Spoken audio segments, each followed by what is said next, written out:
जिलापाल और एसपी निज निजर बेश बदलाइले। पुराणा सार्ट पैंट पिंधि से सिक्रेट कैमेरा लगेले आ सीधा थाना को पहुँची गले रिपोर्ट लिखेवाई। हेले ए कौन थाना भितर जेमिति से दृश्य चली देखिंट दुहींकर मुंड गरम होईगला। लाजरे तांको मुंड तलक होईगला। हेले कौन थिला से दृश्य जहां देखि जिलापाल और एसपी दुहींक मुंड लाजरे तलक होईगला। थाना बाबू थाना भितर एमिति कौन करुले? जदि थानार भितरी कथा जानिबाकु चाहुचंती संपूर्ण वीडियो देखंतु, केतेबेले कामरे आसीजिवो। वीडियो भल लागिले लाइक शेयर और सब्सक्राइब करने जमारू भूलिबेनी। ए घटना हेउची नयागढ़र। 2 वर्ष तले जड़े युव आईएएस जिलापाल भाव में जोगदेले। तांको नाँ हेउची केतुराज। केतुंको घर छत्तीसगढ़। केतुंको बापा जड़े सचोट पुलिस कर्मचारी थिले। तेणु से निज पुओ को भल संस्कार देवा सहित सबुबले सचोट रहिबाकु परामर्श देउथिले। सबुबले केतुंको कहउथिले कि पुओ तू केते बड़ लोक होईगले भी सचोटता को छाड़बनी। सचोट रहिले तो उपरे केही भी आंगुली उठाई पारिबेनी। तते भगवान साहाय्य करिवे। पिला दिनरू यही कथा को शुणी शुणी जिलापाल बड़ होइतिले। बड़ हेबा सहित भल पाठ पढ़ुतिले आ खूब परिश्रम करी प्रथम थर रे ही आईएएस पाई जाइतिले। से नयागढ़ रे जिलापाल भाव में जोग देवार 7 दिन हो जाइतिला। आउ एहा भितरे तांको पाखकु एते मात्रा रे अभियोग पत्र आसीथिला जे देखिकि से आश्चर्य होइगले। गोटे निर्दिष्ट थाना विरुद्ध रे अभियोग आसुथिला कि से थाना बाबू कहा कथा भी सुनाहांती, कहा रिपोर्ट भी लेखु नाहांती। रिपोर्ट लिखापी गले लांच मगा जाउछि आउ सेमानकु पूरा खराब व्यवहार करा जाउछि। जिलापाल सबु अभियोग पत्र गोटे पर गोटे पढ़िले। तांको भितर संदेह बढ़िबारे लागिला। से निजे जाई एहार जांच करिया पई स्थिर कले। तुरंत एसपी को निज ऑफिस को डकई पठेले। तांको सब कथा कहिले। एसपी कहले सर होई पारे सत आउ होई पारे मिछ। मो पाखकु भी एमिति सब चिठी आसीछि। होई पारे किए पुलिस को बदनाम करबाकू चाहुछि, नहेले सत भी होई थाई पारे। दुहे आलोचना करिया परे स्थिर कले जे निजे ही जाई ए घटनार जांच करिवे आउ एसबु सिक्रेट भाव में करिया पई निष्पत्ति हेला। जेमिति से थानार कौनसी कर्मचारी एसपी आउ जिलापाल को चिन्हि पारिबेनी। परदिन ही सेमाने ए सिक्रेट ऑपरेशन करिया पई स्थिर कले। राति जाई सकाळ हेला। दुहे निज निज बेश बदलाइले। पुराणा सार्ट पैंट पिंधिले। बेकरे गामुछा पकाइले आ सार्टर बोताम रे सिक्रेट कैमेरा लगाइले। मुहर होलिया भी बदलाइले जेमिति सेठारे तांको केही भी चिन्हि पारिबेनी। सेठु गोटे गाड़ी रे सेमाने थाना को बाहरी पड़िले। थानार किछि बाट पूर्वरु सेमाने गाड़ी रखी देई एक ऑटो भड़ा करी थाना रे पहुँची गले। थाना भितर को जिबा आगरु कबाट पाखरे जगी रहितबा कनेस्टेबल तांको अटकाई देला। अटकाई प्रश्न पर प्रश्न पचारि चलिला। तमर कौन दरकार, कौन हेछि तुमर, काहेकि थाना को जाउछ, एसबु प्रश्नर उत्तर देवा परे से छाड़िलेनी। कहले तमे थाना भितर को जाई पारिबनी। तमे माने बोधे प्रथम थर थाना को जाउछ, तो जाइन कि थाना भितर जीवा पूर्व कौन करने को पड़े। शुणिकी जिलापाल आश्चर्य होईगले। किंतु एसपी सब बुझीगले। तो जिलापाल को साइड को डाकिने कहले कि सर कनेस्टेबल टंका चाहूँगी, तो तांको किछि टंका देदेले से भितर को छाड़ीदेव। एक शुणी जिलापाल रागिगले। हेले एसपी जिलापाल को ठारी शांत कराइले। कहले आमे सिक्रेट मिशन ले अच्छे, तेणु टिके अपेक्षा करिबा। जिलापाल निज राग को शांत कले आ पकेटू 100 टंकिया नोट काढ़ी कनेस्टेबल हाथ में धरईदेले। 100 टंका देखिकी कनेस्टेबल रागिगले।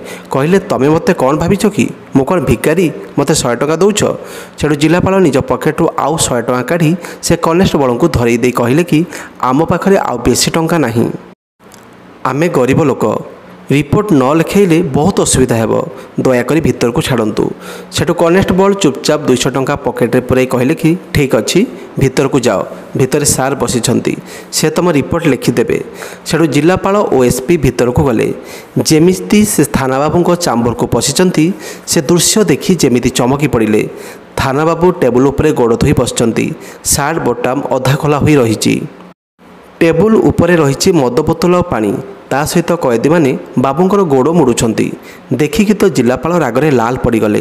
सेठू जेतेबेले दुहे भितर को जाई छिड़ा हेले, थाना बाबू तांको गोड़ टेबुल टिके हटई कहले हाँ कह कौन पे आसीछ, कौन काम अच्छी? सेठू जिलापाल हाथ जोड़ी कहले सार आमर ऑटो चोरी होईगला, आपण आम रिपोर्ट लिखि दियंतु, आउ टिके साहाय्य करंतु जेमिति ऑटो शीघ्र मिल जिवो। सही ऑटो चले ही मो परिवार पोषे, जदि सेटा न मिल ताले अनर्थ हो परिवार भोकरे मरीजे। थाना बाबू चिल्ले चिल्ले कहले सकाळ परठारु कुआडे मरी जाइथिलो, ସନ୍ଧ୍ୟାକୁ କାହିଁକି ଆସିଛ? ଗରିବ ବେଶରେ ଜିଲ୍ଲାପାଳ କହିଲେ କି ସାର୍ ସକାଳୁ ଆମ ଚୋରି ଅଟୋକୁ ଚାରିଆଡ଼େ ଖୋଜିଲୁ। ଅଟୋ ମିଳିଯାଇଥିଲେ ଆପଣଙ୍କୁ ଅସୁବିଧାରେ ପକାଇ ନଥାନ୍ତୁ, ହେଲେ ମିଳିଲାନି। ଏବେ ଦୟାକରି ଆମ ଅଭିଯୋଗପତ୍ର ଗ୍ରହଣ କରନ୍ତୁ। ଥାନା ବାବୁ ତାଶ୍ଚଲ୍ୟ କରିବା ପରି ହସିଲେ ଆଉ କହିଲେ ସେମିତି ତୁମ ରିପୋର୍ଟ ଲେଖା ହୋଇପାରିବନି। ଏବେ ସନ୍ଧ୍ୟା ହୋଇଗଲାଣି, ତୁମେ ସନ୍ଧ୍ୟା ପାଇଁ କିଛି ଆୟୋଜନ କର, ତାପରେ ଯାଇ ତୁମ ରିପୋର୍ଟ ଲେଖାଯିବ। ହେଲେ ଜିଲ୍ଲାପାଳ କିଛି ବୁଝିପାରିଲେନି ତ ସେଠାରେ ଛିଡ଼ା ହୋଇ ରହିଲେ। ସେଠୁ ବେଶ ବଦଳାଇଥିବା ଏସ୍ପି କହିଲେ ସାର୍ ଆମେ ବୁଝିପାରିଲୁନି ଆପଣ କ'ଣ କହୁଛନ୍ତି। ଥାନା ବାବୁ ରାଗିଗଲେ ଆଉ ବାହାରେ ଛିଡ଼ା ହୋଇଥିବା କନେଷ୍ଟବଳକୁ ଡାକ ପକାଇ କହିଲେ କି ଏ ଦୁହିଁଙ୍କୁ ଏଠୁ ଶୀଘ୍ର ବାହାର କର। ଏ ଭିକାରୀଙ୍କୁ ଭିତରକୁ ଛାଡ଼ିବା ପାଇଁ କିଏ କହିଲା? କନେଷ୍ଟବଳ ସେମାନଙ୍କୁ ବାହାରକୁ ନେଇଗଲେ। ବୁଝାବିରେ ଲାଗିଲେ କି ଯଦି ତୁମକୁ ତୁମ ରିପୋର୍ଟ ଲେଖାଇବାକୁ ପଡ଼ିବ ତାହେଲେ ବାବୁଙ୍କୁ କିଛି ସେବା ଯତ୍ନ କରିବାକୁ ପଡ଼ିବ, ତାହେଲେ ଯାଇ ତୁମ ରିପୋର୍ଟ ଲେଖିବେ। ଯଦି ସେ ସନ୍ଧ୍ୟା ପାଇଁ ବ୍ୟବସ୍ଥା କରିବାକୁ କହିଛନ୍ତି ତାହେଲେ କିଛି ଟଙ୍କା ଯୋଗାଡ଼ କର। ସେଠୁ ଏସ୍ପି ଓ ଜିଲ୍ଲାପାଳ ଆଉ ଥରେ ଥାନା ବାବୁଙ୍କ ଚାମ୍ବରକୁ ଗଲେ। ଜିଲ୍ଲାପାଳ ନିଜ ପକେଟରୁ 400 ଟଙ୍କା କାଢ଼ି ଥାନା ବାବୁଙ୍କ ଟେବୁଲ ଉପରେ ରଖିଦେଲେ। ହାତ ଯୋଡ଼ି କହିଲେ କି ସାର୍ ଆମ ପାଖରେ କେବଳ ଏତିକି ଟଙ୍କା ଅଛି। ମାତ୍ର 400 ଟଙ୍କା ଦେଖି ଥାନା ବାବୁଙ୍କ ମୁଣ୍ଡ ତ ଯେମିତି ଗରମ ହୋଇଗଲା। ସେ ସେମାନଙ୍କୁ ଧମକାଇଲେ, କହିଲେ ଏତିକି ଟଙ୍କାରେ କିଛି ବି ହେବନି। ତୁମ ଅଟୋକୁ ଖୋଜିବା ପାଇଁ ବହୁତ ଟଙ୍କା ଖର୍ଚ୍ଚ ହେବ, ଗାଡ଼ି ନେଇ ବହୁତ ବାଟ ଯିବାକୁ ପଡ଼ିବ। ଆମେ ବି ଆମ ସମୟ ନଷ୍ଟ କରିବୁ, ଆହୁରି ଟଙ୍କା ନେଇକି ଆସ, ତାପରେ ଯାଇ ତୁମ ରିପୋର୍ଟ ଲେଖା ହେବ। ଏସ୍ପି ସାର୍ ସାଇଡ଼୍ରେ ଛିଡ଼ା ହୋଇ ଏସବୁ ଦେଖୁଥିଲେ। କହିଲେ ସାର୍ ସରକାର ରିପୋର୍ଟ ଲେଖିବା ପାଇଁ ତ ଆପଣ ଦରମା ନେଉଛନ୍ତି। ସାଧାରଣ ଲୋକଙ୍କ ସେବା କରିବା ଆପଣଙ୍କ ଦାୟିତ୍ୱ। ଆପଣ ଆମକୁ ଟଙ୍କା ପାଇଁ କାହିଁକି ବାଧ୍ୟ କରୁଛନ୍ତି? ଶୁଣିବା ପରେ ଥାନା ବାବୁଙ୍କ ରକ୍ତ ଗରମ ହୋଇଗଲା ଆଉ ଚିଲେଇକି କହିଲେ ତୁ ମୋତେ ଶିଖେଇବୁ? ତୁ ମୋତେ ଶିଖେଇବୁ ମୁଁ କ'ଣ କରିବି ଆଉ ନ କରିବି? ତୁ ରହ, ତୋତେ ମୁଁ ଆଇନର ପାଠ ପଢ଼ଉଛି। ଠିକ୍ ସେତିକି ବେଳେ ସାଇରନ୍ ବଜାଇ ଦୁଇଟି ଗାଡ଼ି ଆସି ଥାନା ସାମ୍ନାରେ ଲାଗିଲା। ଯେତେବେଳେ ଥାନା ବାବୁ ବାଡ଼ି ନେଇ ଏସ୍ପି ସାର୍ଙ୍କ ପାଖରେ ପହଞ୍ଚିଛନ୍ତି ସେହି ଗାଡ଼ିରୁ ପୋଲିସ ଟିମ୍ ବାହାରି ପୁରା ଥାନା ଘେରିଗଲେ। ଥାନା ବାବୁଙ୍କ ଚାମ୍ବରକୁ ଆସି ଥାନା ବାବୁଙ୍କ ହାତରୁ ବାଡ଼ି ଛଡ଼ାଇ ନେଲେ ଆଉ କହିଲେ ତମେ ଯାହାଙ୍କୁ ମାରିବା ପାଇଁ ଯାଉଥିଲ ତାଙ୍କୁ ଚିହ୍ନିଛ ନା ନାହିଁ? ସେମାନେ ଆଉ କେହି ନୁହନ୍ତି, ସେପଟେ ଜିଲ୍ଲାପାଳ ସାର୍ ଆଉ ଏପଟେ ଏସ୍ପି ସାର୍। ତମେ ସାର୍ଙ୍କ ସହିତ ଯାହା ବି କରିଛ ସବୁ ଭିଡ଼ିଓ ରେକର୍ଡ଼ ହୋଇସାରିଛି। ଏକଥା ଶୁଣିକି ଥାନା ବାବୁଙ୍କ ହୋସ୍ ଉଡ଼ିଗଲା। ଯେତିକି ଜୋରରେ ରକ୍ତ ଗରମ ହୋଇଥିଲା ସେତିକି ଶୀଘ୍ର ରକ୍ତ ଥଣ୍ଡା ପଡ଼ିଗଲା। ମୁଣ୍ଡ ପୁରା ଗୋଳମାଳ ହୋଇଗଲା। ସାଙ୍ଗେ ସାଙ୍ଗେ ଜିଲ୍ଲାପାଳ ଆଉ ଏସ୍ପିଙ୍କ ଗୋଡ଼ ତଳେ ପଡ଼ିଗଲେ ଥାନା ବାବୁ ଆଉ କ୍ଷମା ମାଗିବାରେ ଲାଗିଲେ। ସେଠୁ ଜିଲ୍ଲାପାଳ ପୁରା ଚିଡ଼ିଗଲେ, କହିଲେ ତୁମକୁ ଗୋଟିଏ ଥାନାର ଦାୟିତ୍ୱ କ'ଣ ଏଇଥିପାଇଁ ଦିଆଯାଇଛି? ତୁମେ ଲୋକଙ୍କୁ ନ୍ୟାୟ ଦେବ କ'ଣ? ସେମାନଙ୍କ ଉପରେ ଅତ୍ୟାଚାର କରୁଛ ଆଉ ଥାନାରେ ଆରାମ କରୁଛ। ତୁମ ବିରୁଦ୍ଧରେ କେତେ ଲୋକଙ୍କ ପାଖରୁ ଚିଠି ଆସିଥିଲା, ହେଲେ ମୁଁ ଭାବୁଥିଲି କି କେହି ଜଣେ ପୋଲିସକୁ ବଦନାମ କରିବା ପାଇଁ ଏସବୁ କରୁଛି। ହେଲେ ଏଠି ତ ସବୁକିଛି ସ୍ପଷ୍ଟ ହୋଇଗଲା। ଏବେ ତୁମେ ଆଉ ବଞ୍ଚିପାରିବନି, ତୁମ ବିରୁଦ୍ଧରେ ଦୃଢ଼ କାର୍ଯ୍ୟାନୁଷ୍ଠାନ ନିଆଯିବ।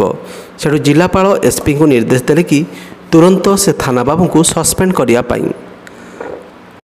ଆଉ ଏସ୍ପି ସାର୍ ବି ସେହି ଥାନାରେ ଥାଇ ହିଁ ତାଙ୍କୁ ସସ୍ପେଣ୍ଡ କଲେ ଆଉ ତାଙ୍କ ଜାଗାରେ ଅନ୍ୟ ଜଣଙ୍କୁ ତୁରନ୍ତ ଅଣାଗଲା। ସେଠୁ ଜିଲ୍ଲାପାଳ କହିଲେ କି ସବୁ ଥାନାର ଅଫିସରଙ୍କୁ ଡାକନ୍ତୁ ଆଉ ଆଜିର ରେକର୍ଡ଼ ହୋଇଥିବା ଭିଡ଼ିଓ ସମସ୍ତଙ୍କୁ ଦେଖାନ୍ତୁ। ସମସ୍ତେ ଜାଣନ୍ତୁ ଯେ ନିଜ ଡ୍ୟୁଟି ନ କରି ଯଦି ଏମିତି କରିବେ ତାହେଲେ ସେମାନଙ୍କ ସହିତ ବି ଏମିତି ଘଟଣା ଘଟିବ। ଏହାପରେ ଏସ୍ପି ସାର୍ ସବୁ ଥାନାର ଅଫିସରଙ୍କୁ ଡାକି ସେ ଭିଡ଼ିଓ ଦେଖାଇବା ସହିତ କଡ଼ା ତାଗିଦ ବି କଲେ।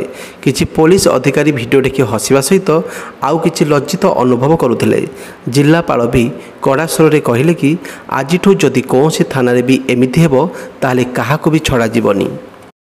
ସମସ୍ତଙ୍କୁ ସେ ପରାମର୍ଶ ଦେଲେ କି ସାଧାରଣ ଜନତାଙ୍କୁ ସମ୍ମାନ ଦେଇ ତାଙ୍କ ଅଭିଯୋଗ ଶୁଣିବାକୁ ଆଉ ଖୁବ୍ ଶୀଘ୍ର ତାଙ୍କ ମାମଲା ସମାଧାନ କରିବାକୁ। ଏ ଘଟଣା ପରେ ଜିଲ୍ଲାପାଳଙ୍କ ବାପାଙ୍କୁ ଏକଥା ମାଲୁମ ପଡ଼ିଲା କି ପୁଅ ଏକ ବଡ଼ ଅପରେସନ୍ କରିଥିଲେ ଆଉ ସମାଜକୁ ବହୁତ ବଡ଼ ଉଦାହରଣ ଦେଲେ କି ସଚ୍ଚୋଟ ହୋଇ କାମ କରିବାକୁ। ତାଙ୍କ ବାପା ଏକଥା ଭାବିକି ଗର୍ବ ଅନୁଭବ କରୁଥିଲେ। ତ ଶ୍ରୋତାବନ୍ଧୁମାନେ କାହିଁ ତ ଏତିକି ଥିଲା। କେତୁରାଜଙ୍କ ବାପା ତାଙ୍କୁ ସଚ୍ଚୋଟ ହେବାକୁ ଶିଖାଇଥିଲେ ଆଉ କେତୁରାଜ ବି ସଚ୍ଚୋଟତାର ସହିତ କାମ କରୁଥିଲେ। ତା ସହିତ ପୁରା ଜିଲ୍ଲାକୁ ଦୁର୍ନୀତିମୁକ୍ତ କରିବା ପାଇଁ କଡ଼ା ପଦକ୍ଷେପ ନେଇଥିଲେ। ଆପଣ ଏମିତି ଜିଲ୍ଲାପାଳଙ୍କୁ ନେଇ କମେଣ୍ଟରେ ଆପଣଙ୍କ ମତାମତ ଦେବେ। ଭିଡ଼ିଓକୁ ଲାଇକ୍ ସେୟାର କରି ଚ୍ୟାନେଲକୁ ସବସ୍କ୍ରାଇବ୍ କରିଦେବେ ଆଉ ବେଲ୍ ଆଇକନ୍କୁ ଅନ୍ କରିବାକୁ ଜମାରୁ ବି ଭୁଲିବେନି। ତେଣୁ ଆଜି ପାଇଁ ଏତିକି। ଅପେକ୍ଷା କରନ୍ତୁ ଆଉ ଏକ ଦମଦାର କାହାଣୀକୁ ପରବର୍ତ୍ତୀ ଭିଡ଼ିଓରେ। ଆଜି ପାଇଁ ରହୁଛି। ସମସ୍ତଙ୍କୁ ବହୁତ ବହୁତ ଧନ୍ୟବାଦ।